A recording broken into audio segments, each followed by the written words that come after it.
In a bold and controversial move, former President Donald Trump has declared the U.S. affordability crisis a Democratic hoax, igniting a new front in the ongoing political and economic debate. Trump's assertion isn't just a passing comment, it's a calculated strategy, one that seeks to reframe the conversation around the nation's economic pain points. He's calling the affordability crisis a political weapon wielded by Democrats, insisting it has no real basis in fact, and is simply a tool to sway public opinion. This statement, made during a high-profile December 2025 cabinet meeting, directly challenges the daily struggles of millions of Americans who are grappling with rising costs for essentials like food, housing, and fuel. Trump now claims his administration brought unprecedented prosperity, touting job growth, stock market highs, and a booming economy as evidence of his success. But in a notable shift, he's pivoting from the traditional Republican playbook of tax cuts to a new focus, lowering prices for everyday Americans, promising relief at the checkout counter and the gas pump. He's urging Republicans to embrace this affordability president mantle, encouraging them to rally behind a message that puts the cost of living at the center of the 2026 campaign. Trump is betting that voters will believe their economic pain is exaggerated or even manufactured by political opponents, rather than rooted in real-world challenges. This strategy is risky. He's essentially asking Americans to question their own experiences at the grocery store and gas pump, to doubt the evidence of their own eyes and wallets. As the 2026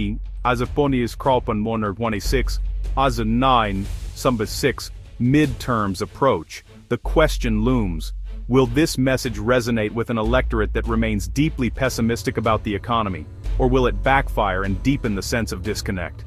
Trump's campaign is now built on controlling the economic narrative, seeking to redefine what affordability means for American families, and to convince voters that his vision offers a path to renewed prosperity. But this approach also means challenging the facts on the ground, as journalists, fact-checkers, and everyday Americans scrutinize the reality behind the rhetoric. The stage is set for a high-stakes political clash over the true state of American prosperity, with the outcome likely to shape the nation's direction for years to come. For most Americans, the economy isn't about GDP or fiscal policy. It's about whether their paycheck covers the basics. It's about the day-to-day choices that shape their lives, from the food they put on the table to the roof over their heads. Every month, families across the country sit down to do the math, hoping their income will stretch far enough to meet their needs. Affordability means being able to pay for rent, groceries, healthcare, and save a little for emergencies. It's the difference between feeling secure and living on the edge. For many, even a small unexpected expense, a car repair, a medical bill, can throw everything off balance. When prices rise faster than wages, families cut back, take on debt, or skip essentials, leading to stress and uncertainty. The pressure builds as they juggle bills, sometimes forced to choose which ones to pay and which to delay. The emotional toll is real, affecting relationships and mental health. Real-life examples abound. Parents choosing between school supplies and food, making sacrifices so their kids don't go without, or putting back items at the checkout line because the total is just too high. Seniors lowering the heat to save on utilities, wearing extra layers just to stay warm, and worrying about how to cover next month's bills on a fixed income. Young couples are increasingly priced out of home ownership, watching their dreams slip further away as housing costs soar and wages stagnate. Many are forced to delay starting families or settle for cramped apartments. These aren't political talking points, they're daily struggles for millions. The faces behind the statistics are our neighbors, friends, and family members, all trying to make ends meet. When leaders dismiss the affordability crisis as a hoax, it feels like a denial of real pain.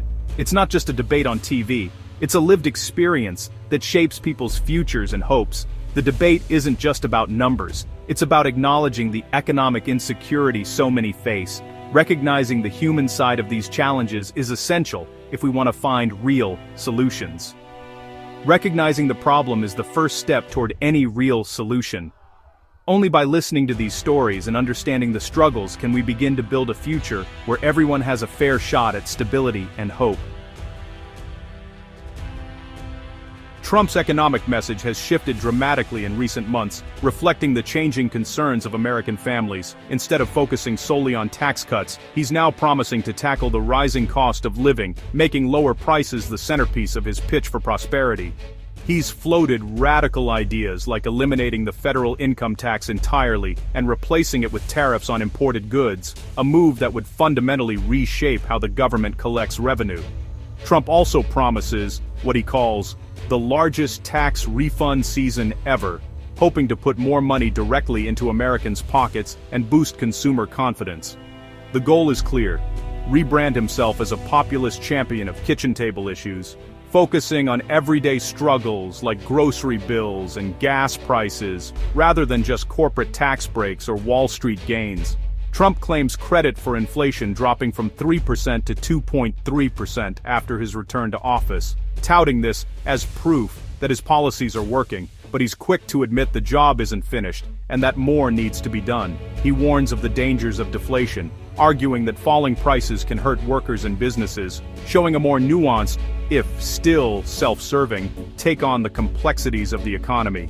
This pivot is designed to distance him from policies that critics say favor the wealthy, positioning him instead as the president who will lower the price of essentials like milk and gas, and make life more affordable for ordinary Americans. But there's a catch: some of his own policies, especially tariffs, could actually be contributing to higher prices, making it harder to deliver on his promises, and raising questions about the real impact of his economic agenda. Ultimately, delivering on these bold promises and truly easing the financial burden for American families will be the true test of Trump's new economic brand, and whether voters believe he can turn rhetoric into reality. Inflation exploded after the pandemic, peaking at 9.1% in June 2022, and shocking Americans used to stable prices. By Trump's second term in 2025, inflation cooled to 3%, then dipped to 2.3%, a win, according to his administration. But the fight isn't over. By September 2020, standard dasa sambasan forwards TUI Ambabar 2025. Inflation crept back up to 3%, raising fears it's here to stay. Many blame Trump's tariffs for pushing prices higher, even as he promises relief. Polls show a disconnect. While the administration touts progress, 76% of Americans rate the economy as not so good or poor. Most say prices aren't under control, and 85% report higher grocery bills. The affordability challenge remains widespread and deeply felt, despite official optimism.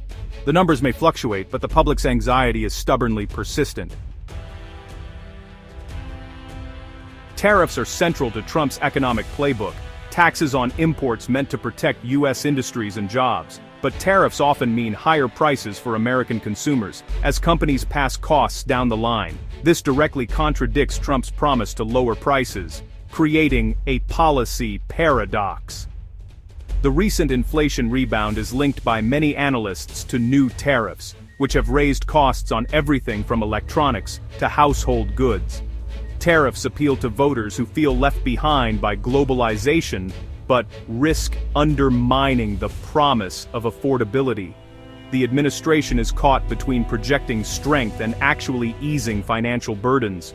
Pursuing both goals at once, making imports pricier while promising lower costs, creates a fundamental conflict. How Trump navigates this contradiction will define his economic legacy. Calling the affordability crisis a hoax is a political gamble that could backfire. Ignoring voters' financial struggles risks alienating swing voters and those feeling the pinch. Democrats have weaponized affordability, blaming GOP policies for rising costs and winning over key voters in recent elections. Trump's denial hands opponents a powerful attack that he's out of touch with everyday Americans. Yet for Trump, reframing the debate energizes his base, who see media and Democrats as exaggerating problems. The strategy's success depends on real economic improvement. If prices fall, Trump can claim vindication. But if hardship persists, his denials could become a major liability. With 61% disapproving of his economic handling, convincing the public their pain is imaginary is a steep uphill battle. Trump's supporters see him as a bold leader, crediting him for taming inflation and fighting for American jobs with tariffs. They dismiss the affordability crisis as a partisan narrative, trusting Trump's business instincts over media reports. For them, his focus on lower prices and direct refunds is practical, not political spin. Critics, especially Democrats, argue Trump's denial of economic pain is callous and out of touch. They point to polling and rising costs as proof the crisis is real, not manufactured. Many blame his tariffs for higher prices, saying he's taxing Americans to wage trade wars. Critics also challenge his unverified claims, like massive drops in drug prices. The stage is set for a fierce ideological clash as both sides dig in ahead of the midterms. As the 2026 midterms approach, affordability is the defining issue. Democrats will hammer Trump's hoax comment, highlighting rising costs and personal stories of struggle. Their message: Republicans are out of touch with real Americans. Republicans following Trump's lead will tout progress on inflation and claim the crisis is exaggerated for political gain. The battle will be over perception. Do voters trust their wallets or the administration's narrative? If prices remain high, the GOP message may fall flat. The outcome will determine not just control of Congress, but the verdict on Trump's economic leadership. The stakes for both parties, and for American families, couldn't be higher. Trump's claim that the affordability crisis is a hoax has redefined the political and economic conversation. He's betting he can convince Americans their financial pain is a political illusion, not reality. This strategy risks alienating those genuinely struggling, especially as polls show deep economic pessimism. Tariffs meant to protect jobs may be fueling the very price hikes he vows to end. Still, Trump's approach is classic: dominate the narrative, energize his base, and force opponents to play defense. If he delivers real relief, he could reshape the debate. If not, the credibility gap will widen. As the midterms near, the central question is whether voters believe their own wallets or the president's message. The battle for America's economic future is now a battle over reality itself.